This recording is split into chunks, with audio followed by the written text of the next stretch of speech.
बहुत से लोगों के लिए बहुत बार लोग नाचीज शब्द का इस्तेमाल किया करते हैं। जैसे हमारी नौकर नवकेष्टों को माँ अक्सर नाचीज कहा करती है।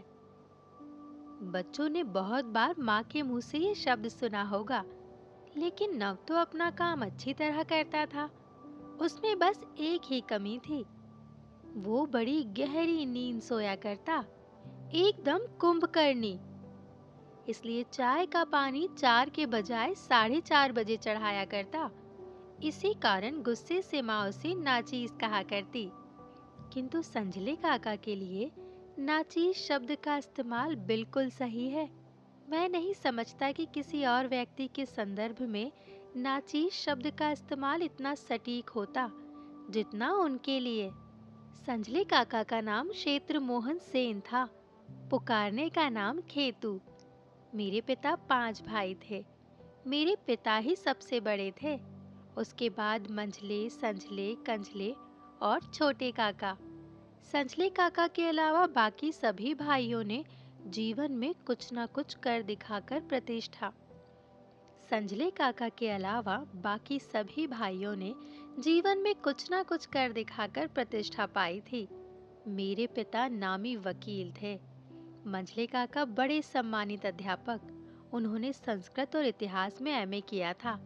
काका व्यापारी थे। कलकत्ते में उन्होंने 3 मकान बनवाए और सबसे छोटे ने संगीत में नाम कमाया। बड़ी बड़ी सभाओं में बड़े बड़े मुसलमान उस्तादों की वाहवाही प्राप्त की और जानी मानी विद्वानों से सोने चांदी के 36 मेडल प्राप्त करने का सौभाग्य उन्हें मिला। और संजले काका, उनकी ही ये कहानी है। उनकी कहानी बड़ी लंबी है, 1-2 वाक्यों में नहीं सुनाई जा सकेगी। संजले काका के जन्म के समय भूकंप आया था।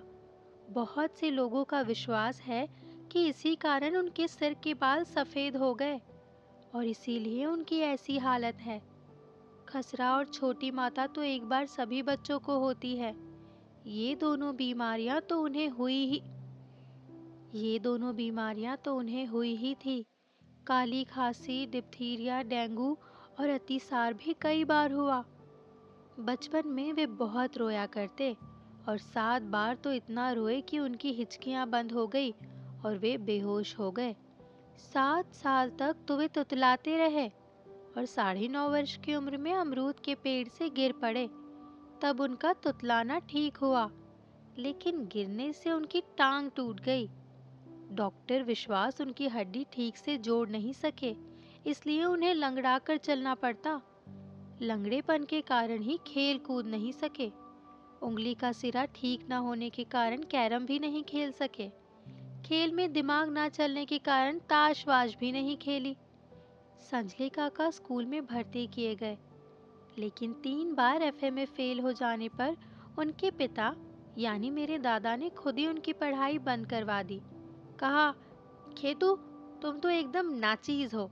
तुम्हारी शिक्षा दीक्षा में पैसा खर्च करने का मतलब पैसा पानी में फेंकना है। लेकिन घर में खाली बैठे रहने देना भी तो ठीक नहीं।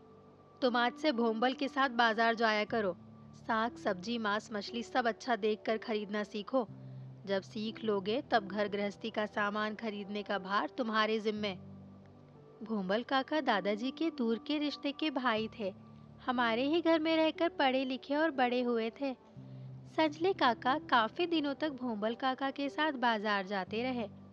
उसके बाद एक दिन उस दिन घर में कुछ लोगों का निमंत्रण था। संजले काका की पॉकेट में 10 के 2 नोट ठूस कर दादा ने कहा, देखे तुम कैसी खरीदारी करते हो। आज बाजार का सारा काम तुम्हारे जिम्मे। संजले काका खरीदारी नहीं कर सके। उनके कुर्ते की जेब से दोनों नोट बाजार पहुंचने से पहले ही कहीं रास्ते में गिर गए। इसके बाद काका का विश्वास कौन करता। मैं जब 3 साल का था तब संजले काका 30 के थे। मुझे अच्छी तरह याद है, उस दिन काली पूजा थी। शाम का समय था। वो घटना क्यों याद रह गई, सुनोगे तो पता चल जाएगा। संजले काका बरामदे में घुटनों के बल चल रहे थे और मैं उनकी पीठ पर बैठा घोड़ा घोड़ा खेल रहा था। पास के घर में जलती हुई उड़न तश्तरी बरामदे में पड़े तख्त के पाए पर आ पड़ी। जैसे ही गिरी, संजले काका उछलकर खड़े हो गए और मैं बरामदे के पीछे में आ गिरा। मेरा सर फूट गया, खूना खून हो गया।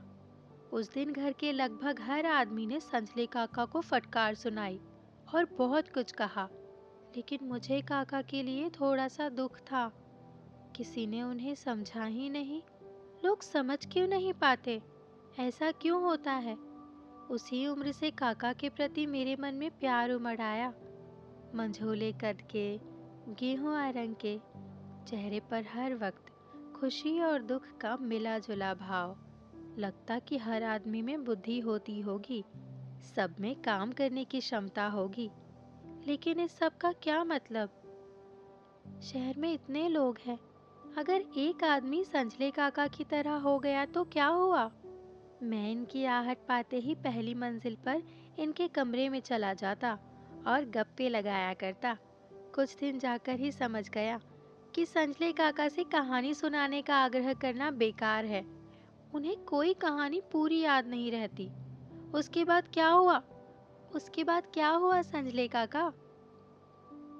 उसके बाद इसके बाद उसके बाद रुको रुको तो उसके बाद उसके बाद उसके बाद कहते कहते उनकी आवाज खराब हारमोनियम से निकले सुर की तरह धीमी पड़ने लगती। संजले काका कहानी पूरी करने के बजाय बेसुरी आवाज में गाने लगते। गाना खत्म होने पर काका तकिए पर सिर रखकर लुढ़क जाते। मैं समझ लेता कि काका बची हुई कहानी याद करने की कोशिश नहीं करना चाहते। उन्हें उसी हालत में छोड़कर कमरे से बाहर निकल आता। संजले काका बुलाते भी नहीं। जब मैं 12 साल का था, तब एक दिन उनके कमरे में पहुंचा तो देखा काका मोटी सी किताब लिए बड़े मनोयोग में बैठे पढ़ रहे हैं। पूछने पर बताया आयुर्वेद की किताब है। ये किताब पढ़कर क्या होगा काका? काका कुछ सोचकर गंभीरता पूर्वक बोले, ये भी तो एक तरह की बीमारी है ना? कौन सी? यही जो मैं कुछ कर नहीं पा रहा, कुछ याद नहीं रहता, कुछ समझ नहीं आता। मुझे तो ये बीमारी सी लगती है। क्या कहता? बोला, ये तो हो ही सकता है संजले काका। फिर इस बीमारी की दवा भी तो कोई होगी। तुम खुद दवा करोगे क्या? मुझे मालूम था कि संजले काका को सभी नाचीज मानते हैं, इसलिए कभी किसी ने उन्हें डॉक्टर को दिखाने की बात नहीं सोची। सच तो ये था कि बचपन में इतनी सारी बीमारियां झेलने के बाद उन्हें कोई बड़ी बीमारी हुई ही नहीं। उनका स्वास्थ्य ठीक ही था। संजले काका बोले, चौक में फुटपाथ पर एक किताब बिक रही थी। चौक में फुटपाथ पे एक किताब बिक रही थी। 10 आने में खरीद लाया। लगता है काम की है। शायद मेरी बीमारी की दवा आयुर्वेद में मिल जाए। 2 दिन बाद वर्षा ऋतु थी। संजले काका के कमरे में गया तो देखा संजले काका कुछ जोड़ तोड़ कर रहे हैं। पैरों में कपड़े के जूते, ढाके की धोती, गले में सूती चादर और हाथ में छाता। बोले, सुना है भट्टाचार्य के पड़ोस में टूटे हुए शिव मंदिर के पीछे एक पेड़ है। उसकी जड़ मुझे चाहिए। उसे पाते ही सब ठीक हो जाएगा। संजले काका बाहर निकल गए। आकाश में बादल घुमड़ रहे हैं। अगर बारिश हो जाए तो काका का काम नहीं हो सकेगा। लगभग घंटा भर घूम घाम कर मैं 2 मंजिले पर अपने कमरे में लौट आया। दक्षिण दिशा की खिड़की से सामने का रास्ता दिखाई देता है। बारिश हुई नहीं। शाम जब होने ही वाली थी तब देखा संजले काका लौट रहे हैं। दौड़कर नीचे आया तो पीछे के दरवाजे पर काका मिल गए। जड़ मिली? नहीं रे, गलती हो गई। टॉर्च लेकर जाना चाहिए था। चारों तरफ झाड़ झंखाड़ है और बड़ा अंधेरा है। लेकिन ये क्या है? काका बता ही रहे थे कि मेरी नजर पड़ी। खद्दर के कुर्ते पर लाल रंग का धब्बा था। ये तो देखा ही नहीं था अब तक। कुर्ता उतारते ही एक जोंक निकली। भीम ने जिस तरह दुर्योधन की छाती का खून पिया होगा, ठीक उसी तरह जोंक संजले काका का खून पीकर फूल गई थी। हल्की सी चोट करते ही फर्श पर गिर पड़ी। लेकिन एक जोंक से संजले काका का क्या होगा? कंधे, कान, कमर, पैर, कोहनी, टांग, सब जगह से कुल मिलाकर 14 जोंकें निकली मंजले काका के शरीर से। 5-6 आउंस रक्त भी पी लिया होगा, इसमें तो कोई शक नहीं। इतना ही बताना काफी है कि इस घटना के बाद संजले काका ने आयुर्वेद की चर्चा नहीं की। पढ़ाई लिखाई में काफी अच्छा था। हमारे जमाने में एंट्रेंस की परीक्षा बंद हो गई थी और मैट्रिक का जमाना आ गया था। मैट्रिक की परीक्षा में विश्वविद्यालय में तीसरा स्थान प्राप्त किया। पढ़ने के लिए कलकत्ता चला आया। छात्रावास में रहकर ही एमएससी तक पढ़ा और पदार्थ विज्ञान में पूरे विश्वविद्यालय में प्रथम स्थान प्राप्त कर अमेरिका चला गया। उसके बाद अनुसंधानकर्ता के रूप में मेरी खूब प्रसिद्धि हुई। शिकागो विश्वविद्यालय में पढ़ाता भी था और रिसर्च भी कर रहा था। इस तरह अध्ययन और अध्यापन दोनों करता था। बाहर रहने के कारण संजले काका से मेरा संपर्क बहुत कम रह गया था। एक बार, उस समय मैं सिर्फ पढ़ा रहा था, माँ ने चिट्ठी में अद्भुत खबर दी। संजले काका को फिल्म में अभिनय करने का मौका मिला है।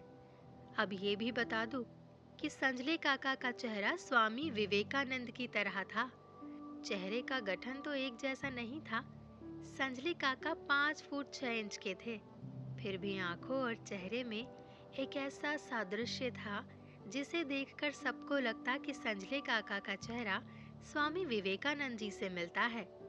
परमहंस पर फिल्म बनाई जाने वाली है जिसमें विवेकानंद की भूमिका भी है।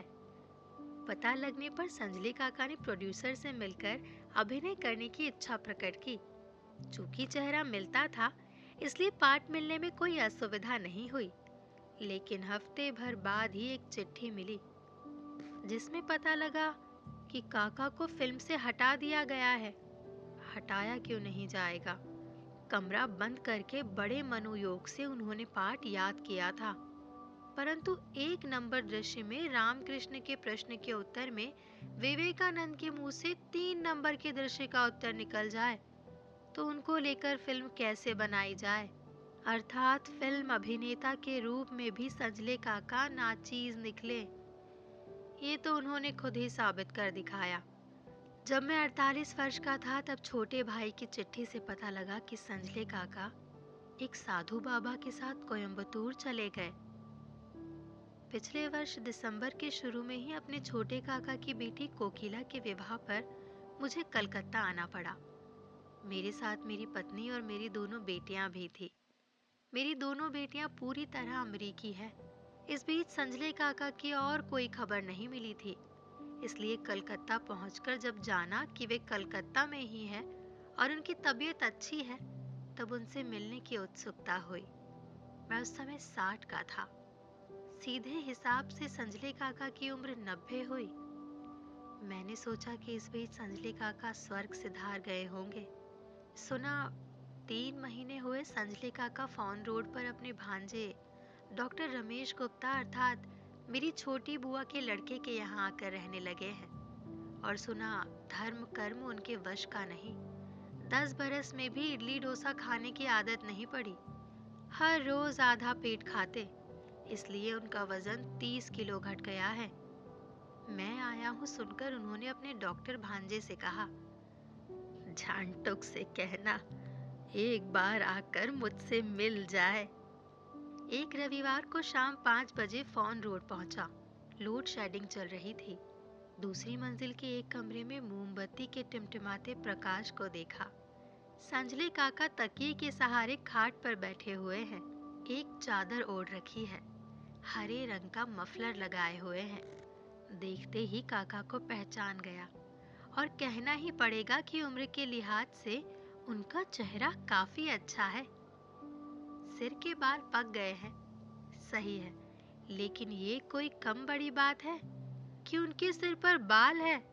मुझे देखकर मुस्कुराए तो दिखे उनके लगभग दर्जन भर असली दांत, और जब बोले तब पाया कि गले की आवाज धीमी होने के बावजूद उसमें एक शक्ति है। ऐसा तेज काका मैं पहले कभी नहीं देखा। उम्र में वे सबसे बड़े हैं, किसी के सामने उन्हें सिर झुकाना नहीं पड़ता। शायद इसलिए उनके मिजाज में एक गर्वीलापन है। संजले काका बोले, अमेरिका जाकर क्या किया, जरा सुनूं तो। अपने कामकाज की बातें विनम्रता पूर्वक बताई। पदार्थ विज्ञान, अनुसंधान। संजले काका बोले, लोग सम्मान करते हैं। मेरी 70 वर्षीय बुआ ने मेरी विनम्रता पर पानी फेरकर सप्तम स्वर में मेरी प्रसिद्धि की बातें सुना दी। ठीक ठीक, संजले काका बोले, पहले तो ये बताओ कि नोबेल प्राइज मिली या नहीं। मुस्कुराकर सिर हिला दिया। हाँ, तब किस बात की बड़ाई। छी छी छी, एकदम नाचीज नाचीज। मैं कुछ संभालता इसके पहले ही संजले काका के भाषण से मुझे नाक को चने चबाने पड़े। तुम तो विदेश जाकर बस गए। मैंने सोचा था कलकत्ता पहुंचकर कुछ आश्वस्त हो जाऊंगा। जीवन के बाकी दिन अपने नाते रिश्तेदारों के बीच बिता दूंगा। लेकिन क्या ऐसा हो पाया? गिद्धों ने मांस खा खा कर पूरे शहर का अस्थि पंजर निकाल दिए हैं। दिन में 10-10 घंटे बिजली नहीं रहती। सांस लो तो धुआं और धूल नाक में भर जाती है। चीजों के दाम आसमान पर चढ़े हुए हैं। सोचा था थोड़ा बहुत अच्छा खाने पीने को मिलेगा, वो भी नहीं। दूर दूर नाचीज नाचीज। उस दिन समझा, संजले काका के प्रति मेरे मन में आज भी आकर्षण है, क्योंकि उनकी बातें सुनकर मैं खुश हो गया। लगा कि हमने संजले काका को पहचाना ही नहीं था। असल में तो संजले काका एकदम स्वाभाविक आदमी है और हम शुद्ध सांसारिक नाचीज लोग। लेकिन मेरी बात ठीक नहीं थी, ये तो संजले काका ने खुद ही साबित कर दिया। एक दिन सवेरे छोटी बुआ के घर से फोन आया कि संजले काका सुबह स्वर्ग सिधार गए। लेकिन दुनिया छोड़ने का दिन भी काका ने कैसा चुना। उसी दिन शाम को गोधुली बेला में मेरी भांजी की शादी थी।